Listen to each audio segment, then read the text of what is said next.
Tia Glim ơi.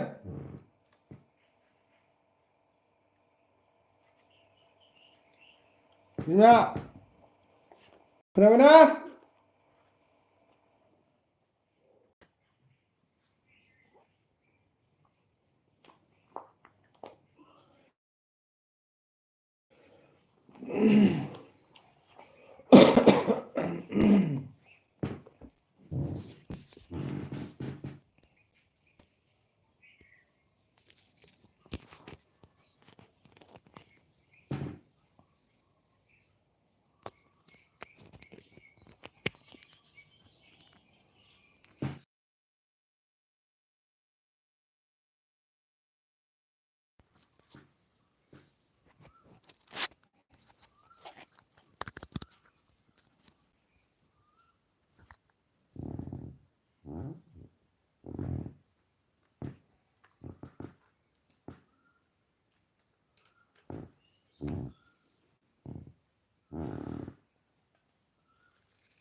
खुलुमबाय खुलुमबाय बयखौबो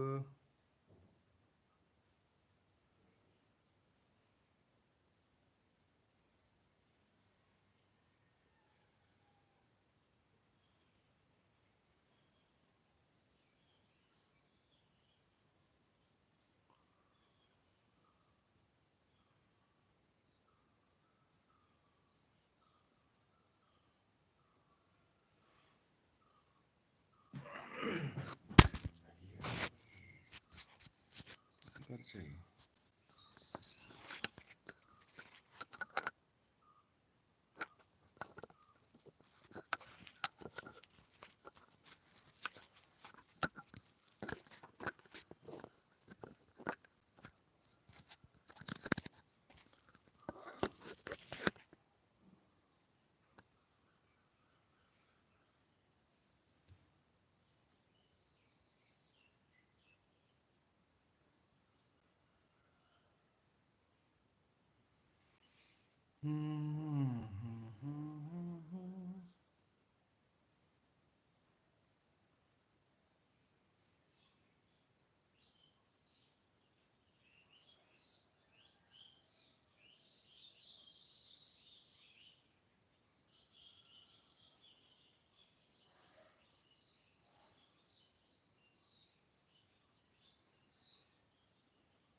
दे सोर सोर दङ एसे कमेन्ट हरदो अननानै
सुखुनि समाव आं मिनिग्लाङो दुखुनि समाव आं मोदै हुगारो सुखु दुखुखौ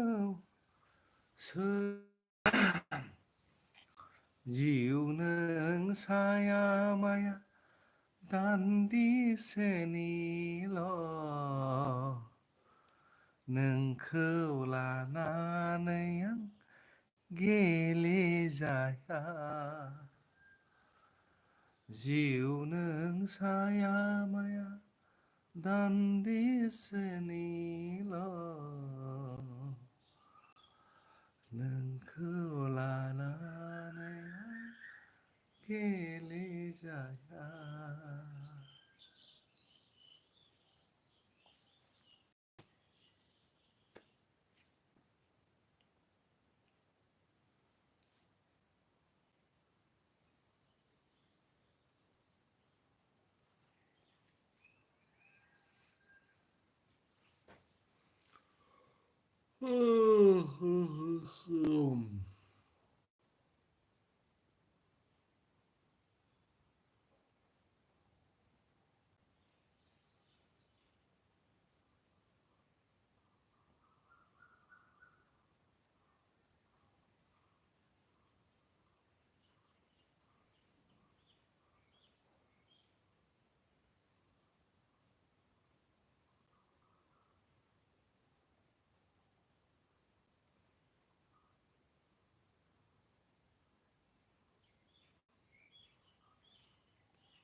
राजिब मर्निं राजिब खुलुमबाय आंनि लाइभ स्ट्रिमाव फैनायनि थाखाय जोबोर जोबोर साबायखर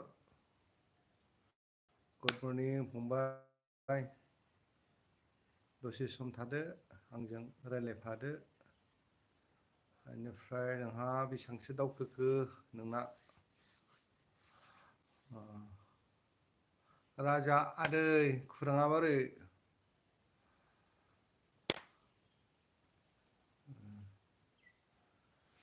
राजा आदै खुरांफ्रा माहा दोङो मा ओंख्रि जाखो हम मिनिस्टारासो मिथिगौलै नोमबाजैया नै संगासिनो दं मा मा संदोंथाय मिथिला संगासिनो मालाय आं नै लाइभआवसो जिरायबाय ओ दाहाय मेथाइफोरखौ मोजां मोजां लाना हायलै राजा आदै खुरांखौ बुजि मोनदो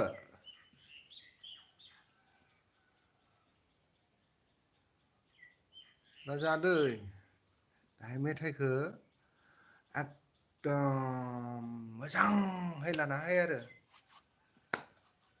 गोथाव गोथाव राजा हेलौ राजाखौबो लोगो खालामहर राजायाबो इउटुबारसो मेथाइ बानायो बियो बिराद गोथाव गोथाव मेथाइ बानायग्रा बेबो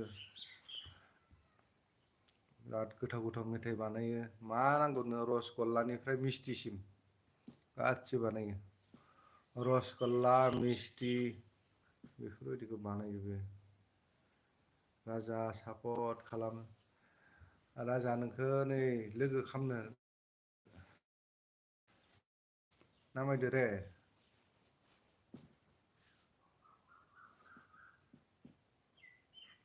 र' बुलु होना होनि दि होमबाथाय खामलायनो हागोन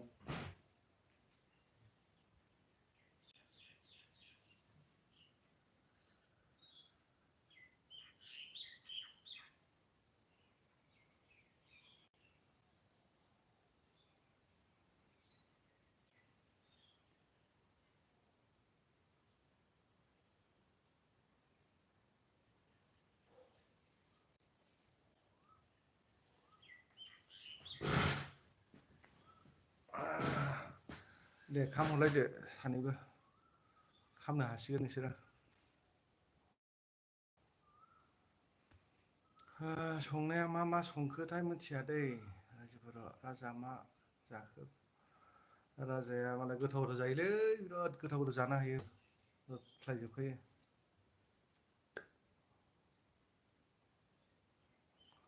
लोगो खालामहरलायदो दे मनिटर लगायना होबाय आं बुलु खामना होबाय रे राजा खामहरदो लोगो खामहरदो राजिबखौ खामहर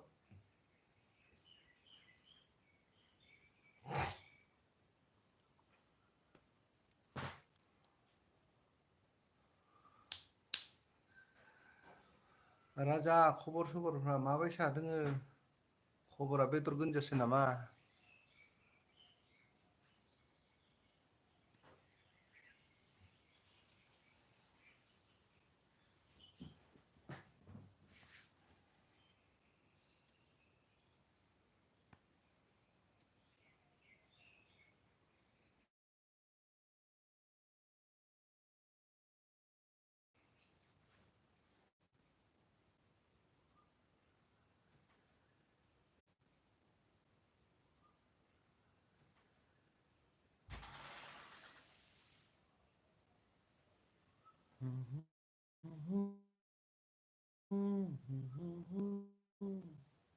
kawa बाबा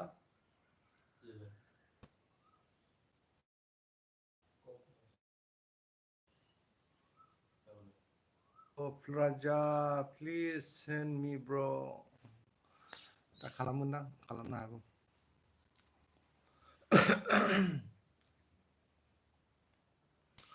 दा खालामगोन बियो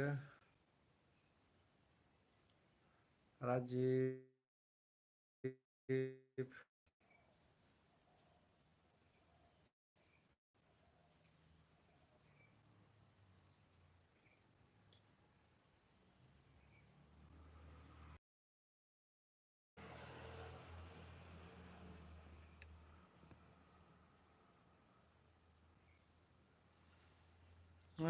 राजा माने खामानि मावबायदांलै बियो राजाया खामानि मावो फुङावबो बिराद खामानि मावनांगौ जायोना मेथाइ बानायनायाव बहुद टाइम नांगौ जायो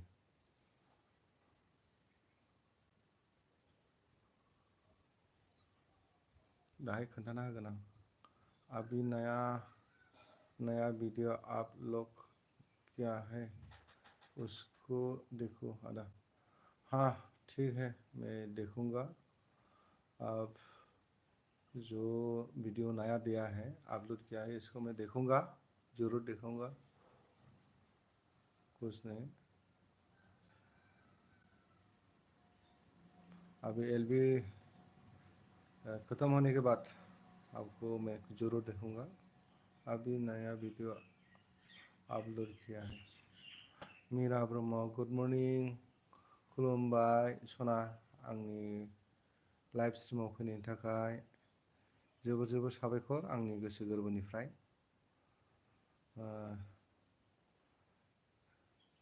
थेंक इउ गोजोननाय थाबाय।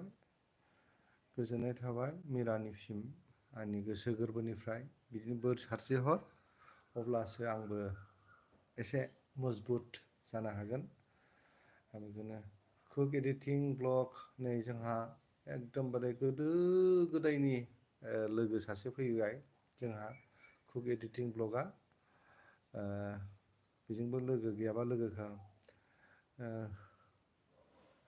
आङो सायाव खुरमा नङालै, साहाजों खुरमा नङा। नै आंना नै ओंखामा कल्थं काल्थां होगासिनोसो दङ, ओंखाम संगासिनोसो दङ। ओंखामा दा दसे उनाव खमसे खम 8:30 जाबाथाय मोनखागोन आरो जोंना 8:30 जाबाथाय मोनबाय, जाबाय, खारबाय आराम दुगै लोबै डिउटियाव खारलांजोबसै आरो। Good morning Kuku editing. लोगो दंखाजोबखायो न गासिबो? दे लोगो दंखायोबाथ' मोजां। लाइक होनायनि थाखाय जोबोद साबायखर थाबाय जोंहा कुक एडिटिंनिसिम, जोंहा फंबाय कुक एडिटिंसिम बहुद गोजोननाय थाबाय। माया नोंखौ सापर्ट बिदों नै जोंहा राजिबजों लोगो गैयाबा लोगो खालामलायदो। जोंहा नै मिरा नोंजों लोगो खालामहरनो बिहरदों जोंहा राजिबा। सानैजों खालामलायदो दे, सानैनावबो ब्लु दंलायखायो, सानैबो खालामलायदो। लोगो खालामनो हाखागोन आरो नोंसोरो, जोङो लोगो मोनलायबाय थायो सानफ्रामबो। वेलकाम राजिबा। जोंहा राजिबजोंबो लोगो दंना गैया? जोंहा कुकआ लोगो गैयाबा लोगो खालामलायदो सानैजों फुंजानो सासे बारायनाया बारायनाय नङा होमबा? जिखुनु जाया लोगो खालामलायनाया मोजां गावजों गाव। मिना ब्रह्मआ मा ओंख्रि जाखो आब' होनना बुंदों। मा ओंख्रि संखो बा जाखो दाथ' जानाय नङादां, बिस्रा मालाय साहा लोंग्रोगोन, बिनि उनावसो स्कुलाव थिनहरगोन गथ' गथायखौ, बिनि उनावसो जागोन ना जायाथाय।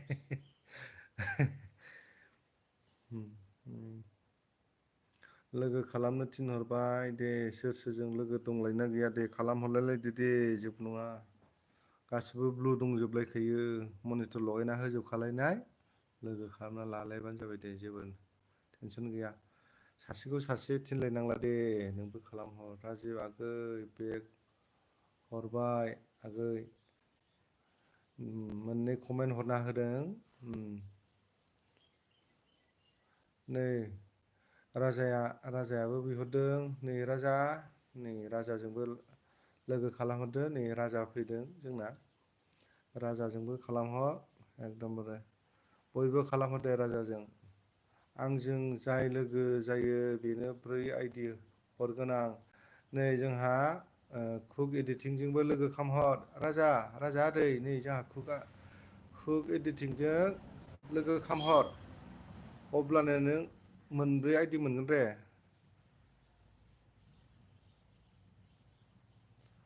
राजा आदै, नै जोंहा कुक एडिटिंजों लोगो खामहर, बेनिफ्राय खुराङा माहाय बेलेग जानो हागौ आरो नङारे?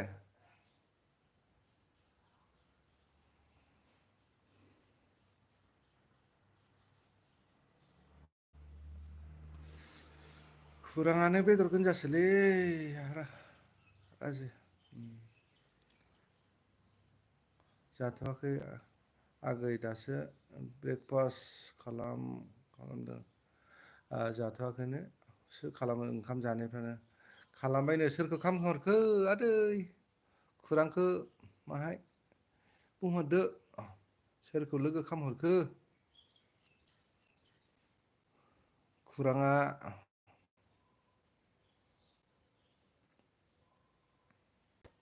सोरखौ लोगो खामहरखो राजा आदै माहाय बुंहरफिन। मिराखो ना खुखो नै राजिबखौथ' लोगो खालामखाबाय आं बुजिखाबाय दै। गासिखौबो लोगो खामहरबायनो जोंना राजा आदैया बयबो खामहरफिनबानो जाबाय हय।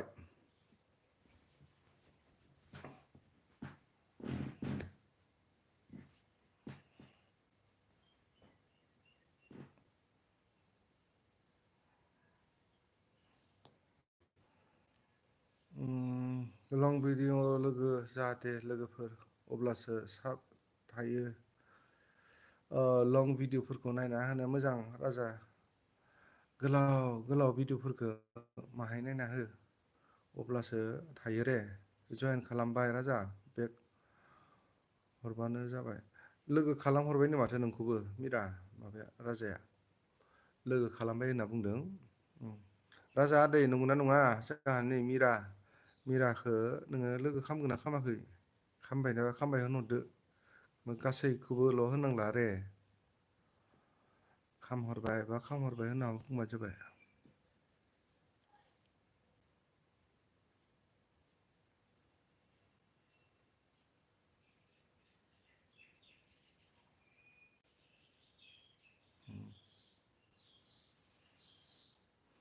ओरैनो लोगो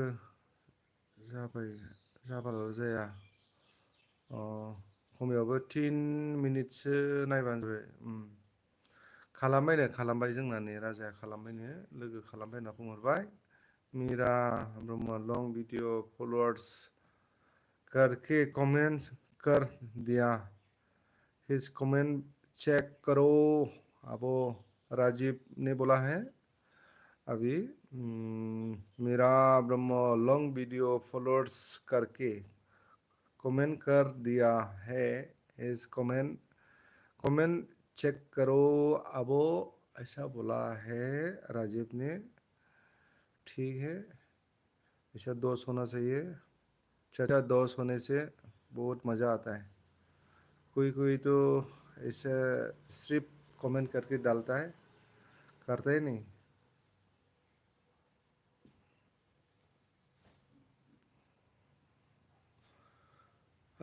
बयनिसिमबो गोसो गोरबोनिफ्राय खुलुमनायखौ बयखौबो मोजां मोनदां। दसे समब्लाबो आंनि लाइफआव नुजाथि फैनायनि थाखाय आरो सासे सानैबाबो लोगो खालामनो हाहोनायखाय आंनिफ्राय बिराद गोजोननाय दं आरो। बेबायदिनो गोदान फैबाय थायोब्लाथ' बिराद मोजां मोनगौमोन आङो। लोगो खालामहरलायनो हायोब्ला गोसोफ्रा गोजोननाय मोनो आरोखि। नङाबा आनसाब जाफिनो लोगोफोर। औ लोगोफोर नै जोंना कुक एडिटिंआ मोजां बुजायहरदों जुदि लोगोखौ मोजाङै खालामनानै आथा सिथाबनानै लानो हायाब्ला आनजाफिननायनि एसे माबा दं आरोखि। आनजाफिननायनि अजद दं आरोखि। ओरैनोल' लोगो खालामनाङा एसे नायनांगोन। खमावनो 3 मिनिटसो नायनानैब्लाबो लोगो खालामहरलाय अब्लासो जोंना फेभिकुइकजों सिथाबनाय बायदि। गोजोनबाय दे हामबाय राजा आदै हामबायसै। नोंखौबो बहुद लोगो खामहरबायनो मिरा। दुनिया है गोल मीरा दुनिया है गोल।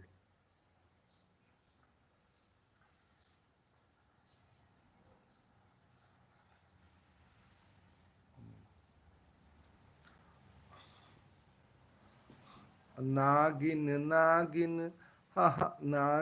नागिन अभी नागिन डाल दिया हमको। नै जोंहा माबाया फैलायबाय जोंहा आदैया फैलायबाय हाय हेलौ। नै जोंहा आदै सासे सफैलायबाय बेजों लोगो दंलायना गैया। राजा नै आरो सासे हायबावदो बेखौ लोगो खामहरदोलाय जोंहा।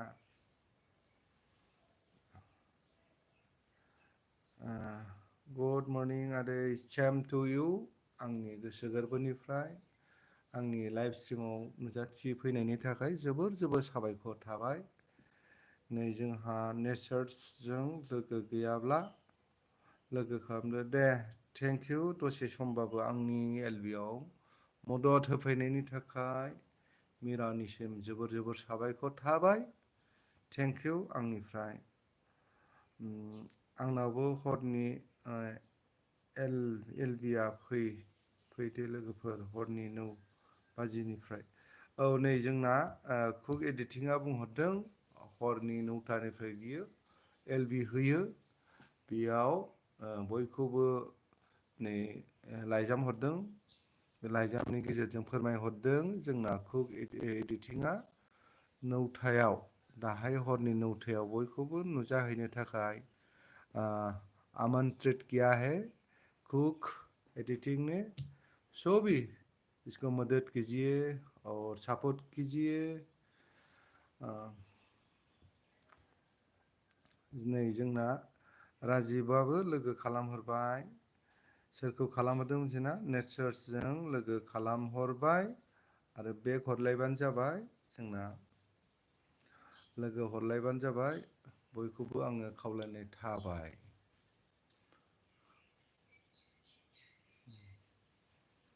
आंबो बयनियावबो फैगोन दे थेंक इउ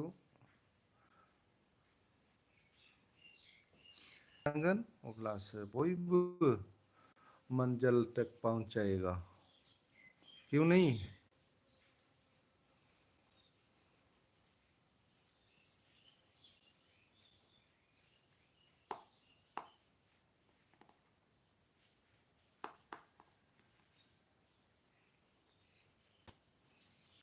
खामानियानो बयनावबो थाखायो थेवब्लाबो नोङो जेनेबा दा जोङो चेनेल सालायबाय नालाय बाय थेंक इउ स' माच आंनि एलबिआव दसे समब्लाबो मदद होफैनायनि थाखाय राजिबनिसिम आंनि गोसो गोरबोनिफ्राय साबायखर थाबाय बिदिनो गुबुन समफ्रावबो लोगो मोनफिनगोन होननानै आसा थाबाय आंबो थांगोन नोंबो जुदि एलबिफोर होबाय बायोबा आं खोथा होनाय थाखाबाय आरोखि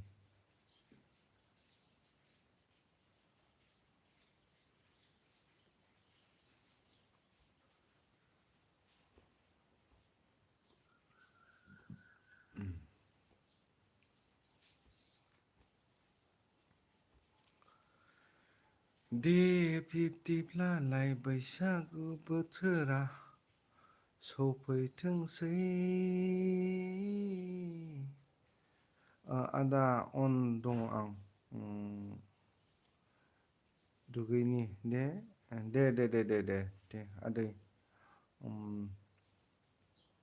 खौराङाथ' दे बाय होबायबो माथो आदै दे बेबायसानो हायबाय थालि माहाय बेबायसानो मोनबाय थागोन खौराङा बेसे जागोन आरो दे जागोन आंबो नोंनोबो माहाय होनो गोनां दोङो खौरांखौ उनफ्राव मिलायबाय थागोन दि उनफ्राव मिलायबाय थागोन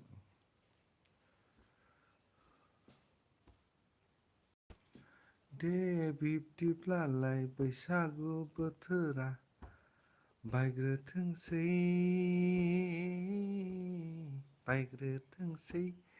बैसागु बायब्लानो आं नोंखौ पें पेरे पें पें होनलायनाय आरो जेनेबा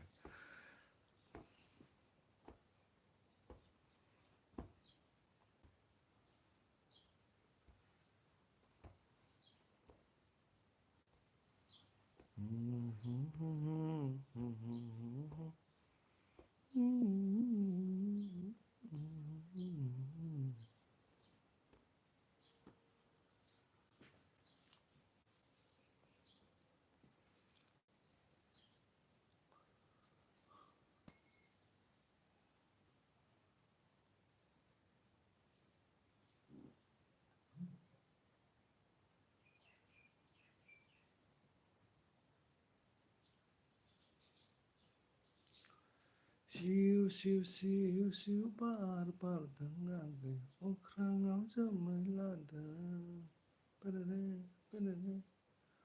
अखा हादै गांगा थफा गोसो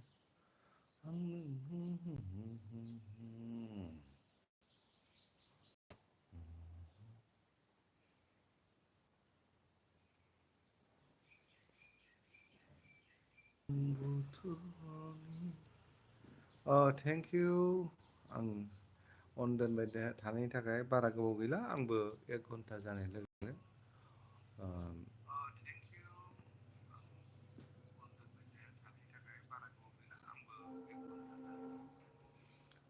ग्रोब जाबाथाय आङो अफ खालामगोन आरोखि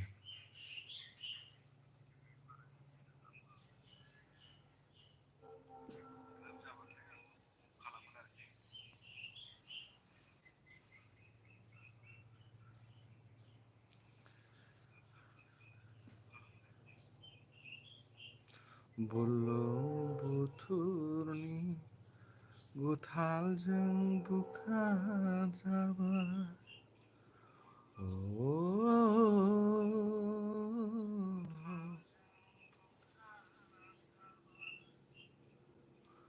आंनि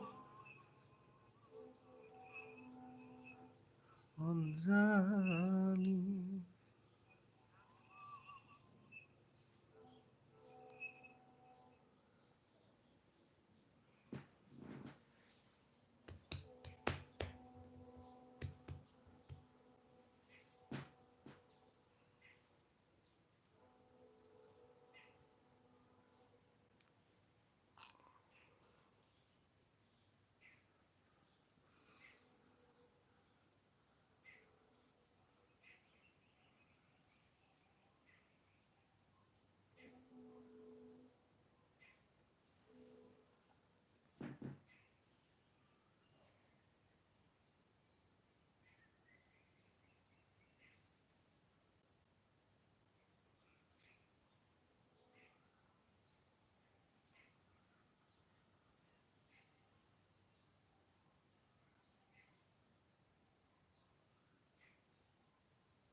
Saikam,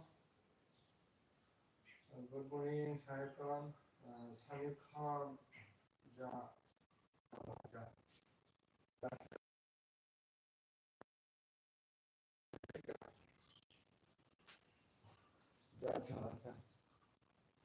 कहाँ जाऊँ कहाँ जाऊँ भाई शानिब खान जी गुड मॉर्निंग मेरे लाइव स्ट्रीम में आने के लिए बहुत धन्यवाद मेरी तरफ से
माथो आंजों रावबो लोगोखौनो जायाखै माथो आदा कमेन्टआनो गैया नंगौ नामा ए कमेन्ट फैयाखै ने सोर सोर जानो गोनां दंमोनथाय माबायाबो न राजिब आरो राजा राजाया आंनि दखान खाथियावनो थायो दाहाय खोन्थागोन दे आं नोंखौ दे दाहाय खोन्था बे गोदान मानसि नालाय बियो गोदानथार आरो बियो मानसिया ओंखायनो माखासे माबाफोरखौ मिथियाखैबो जानो हागौ बियो गोदानखाय मिथियाखैबो जानो हागौ बे राजाया माने गोदान आरो बियो ओरैनो गावनि मेथाइ सेथाइ बानायनाय बायदिसिनाफोरखौ बे दखानाव थाग्रा गथ'सो आरो बियो माने ओरैनो गावनि मेथाइ बानायनाय मानाय बेफोरखौसो ओरैनो होलाबायो जि हक दाहाय खोन्थाफिनगोन आरोखि आं मोनोब्ला ओमफ्राय जाखांबाय नामा दे जेबो नङा आदा औ खायसेया रोङाबो लोगोखौनो जाहैनो रोङालै आसरित माबायदिथाय खायसे खायसेया ओरैनोल' माबायो माने बोरै लोगो जाहैनांगौ बोरै मा खालामनांगौ गैथ्रा जेबो आइदिया गैथारा आरो खायसे खायसेया चेनेलल' खुलिनानै दङ ओमफ्राय जेबो आइदिया गैया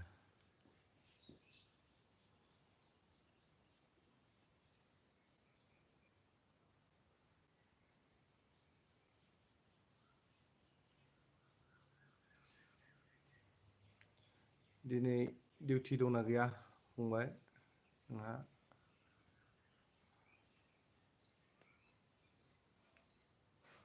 आदसा मोनसे चेनेल दंबावोमोन ना नोंना बियो बे चेनेला सालु दंना गैया नोंना मोनसे आरो दंबावोमोन ना अन आदा फोरोंना हो आदा एसे औ औ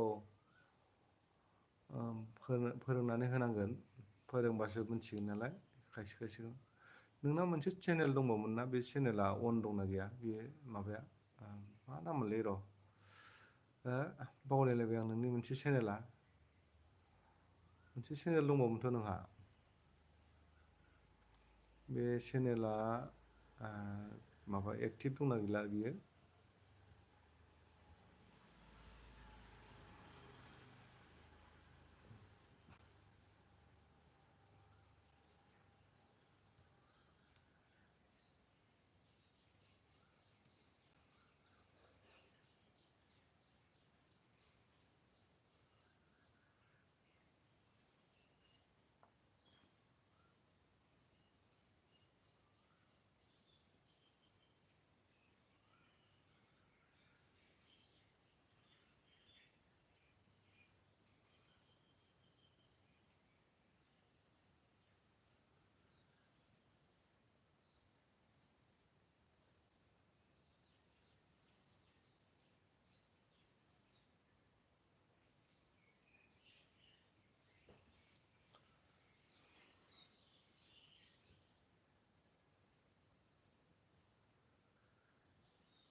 उर्मि Mushahary good morning good morning good morning good morning बिराद मानसिफोर फैदोंमोन दहाय फैफ्लांबाय होनबा लोगो मोनथारगौमोन नोङो उर्मि मुसाहारि नोङो एसे उन जाबाय लोगो बिराद फैदोंमोन गोदान गोदान बिसोरजों लोगो जानो हागौमोन आरोखि दाथ' मानसिफ्रा गैयाखौनो होननाय बायदि आरो माने नों लोगो जानो हाथारगौमोन माखासेफोर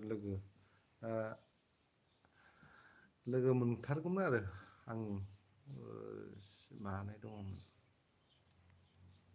लोगो मोनगौमोन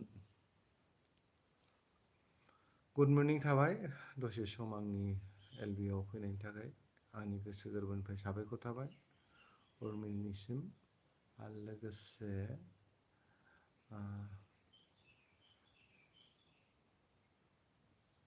Asak edits hello how are you Urmi late जाबाय होमबा औ लेट जाबायखौनो होनजासै बेनिफ्राय लोगो खालामनो हागौमोन आरो जेनेबा एसे सिगाङाव मोनबा माखासे नोंनि लोगो जानो हानाय बायदिफोर दंमोन ना गैयामोनथाय नायलाय बेयाव चेक खालामलाय होमबाना मिथिगौमोन आरो।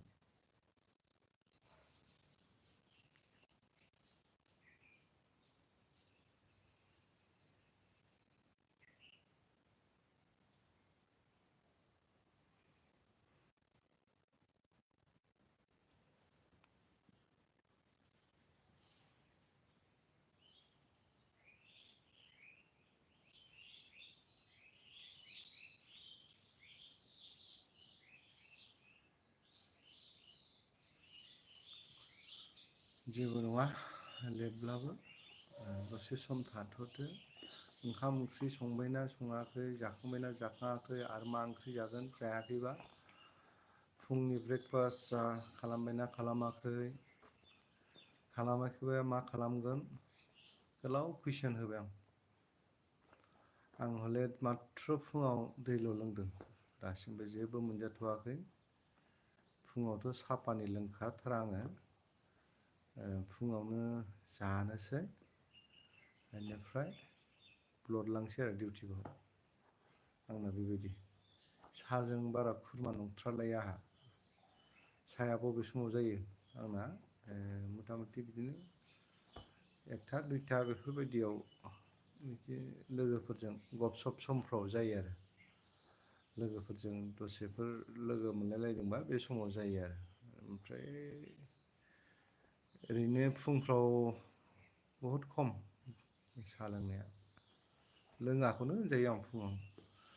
खारन आङो लोङोब्ला फुङाव लोङोब्ला साहाफोर लोङोब्ला एसे माबाफ्रा उदैफ्रा गुर गुर गार गार बिदि खालामनो नागिरो एसे।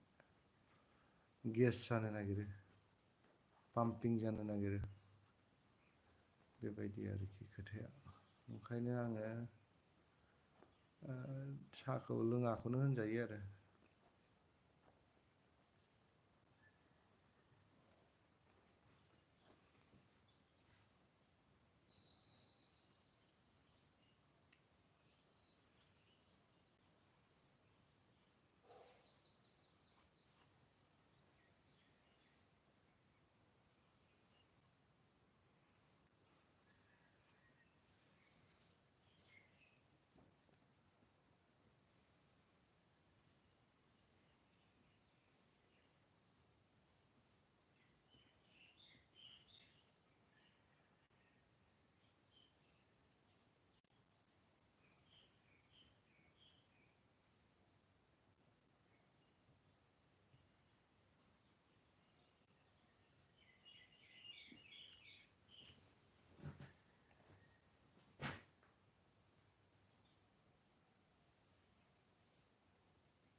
बाबा दे ड्रेसफ्रा गानखादो दे, टाइम जाखासिगोन।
निजोम समाव गोसोआव जाखांफैयो गोसोआव गोरबोआव बेरखांफैयो बावनो हाया बावनाय नङा आं नोंखौ बावनो हाया आं नोंखौ बावनो हाया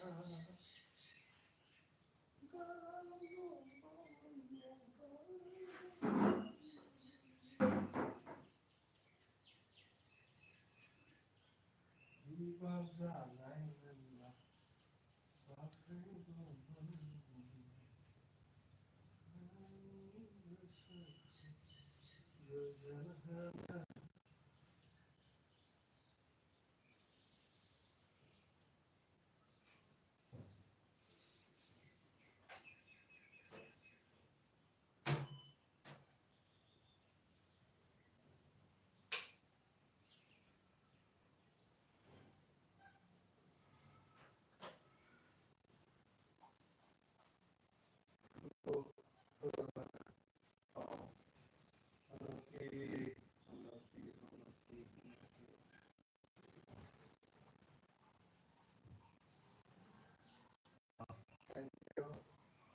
होनो आंनि लाइफ स्टाइलाव फैनायनि थाखाय जोबोद साबायखर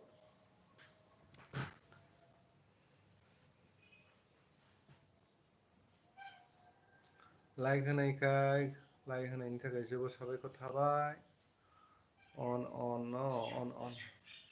जोबोद साबायखर आंनि लाइभ स्ट्रिमाव दसेब्लाबो फैनायनि थाखाय बिराद गुड मर्निं थाबाय आंनिफ्रायबो सेम टु इउ बेनिफ्राय गोबां लोगोफोर फैथारदोंमोन नैजों लोगो दंना गैया हनकि नोंहा कुक एडिटिंजों लोगो दंना गैया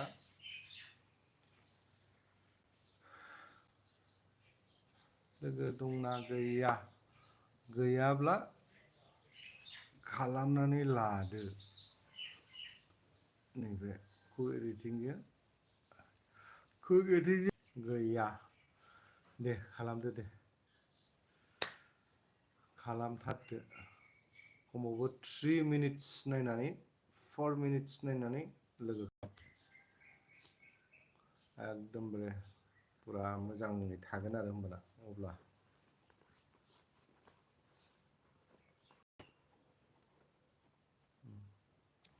दे थांनानै खालामहैबानो जाबाय जोंना बिराद पुराना लोगोथार बियो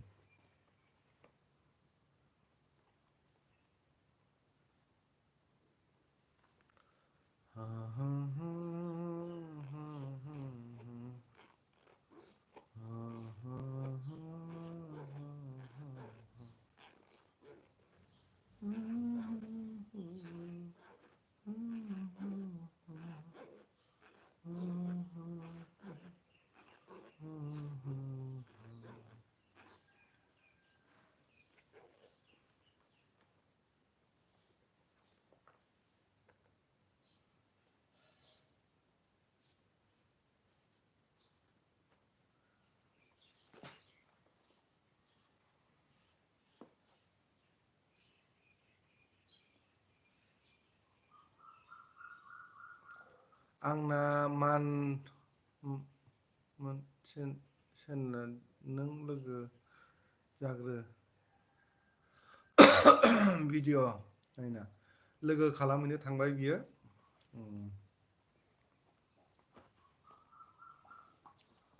लोगो खालामनो थांबाय नोंनि भिडिअखौ नायनो थांबाय बियो हनकिया लोगो खालामनो थांगासिनो दं नायहैगासिनो दं बियो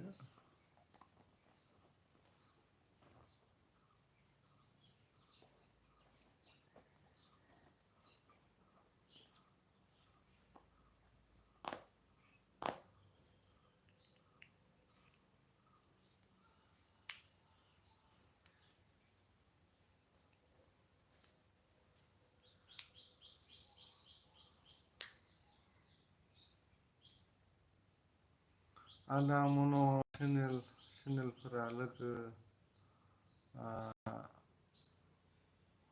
जाग्रो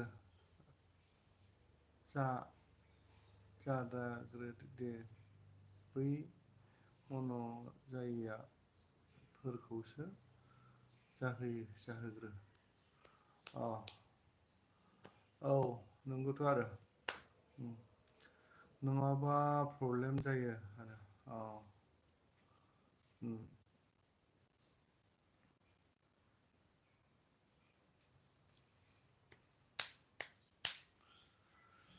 नियम निथि दङ बयहाबो हनुकिया लोगो जाबायनो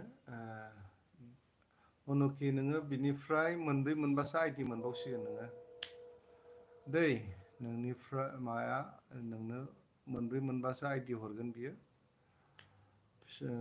लोगो जाबाय आदा सर्ट भिडिअ नायना कमेन्ट होबाबाय औ लोगो खालामबायनो जोंना हनुकिया बेनिफ्राय बिदिनो लोगो मोनबाय थासिगोन सम सम बिदिनो बिनि एलबि आवबो थांदो दाहाय हरनि दाहाय बेलासिनि आरोखि 9टायावबो बियो एलबि होबावो जोंहा बेयावबो दसे नुजाहैदो बेनावबो बेनिफ्राय बिदिनो लोगो मोनलायबाय थासिगोन आरोखि सम सम बेना मन' जानाय आरो फैसा मोनजानाय माबा चेनेलखासो आरो नोंनो बियो आइडिबो हरबावगोन आरो माखासे मानि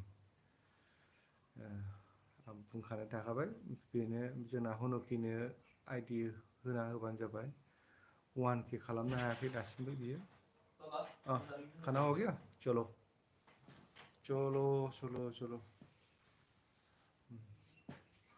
खाना हो गया मेरा दोस्तो हनुकि आंना नै ओंखाम जाबायनो फिसालाया लोगो लेंफैबाय आं एसेयावनो दिनैनि बे एलबिखौ दोनथ'नाय जानोसै थेंक इउ स' माच दसेब्लाबो आंखौ मदद होफैनायनि थाखाय आरो लोगोसे बयनिसिमबो आंनि गोसो गोरबोनिफ्राय खुलुमनायखौ दोनथ'बाय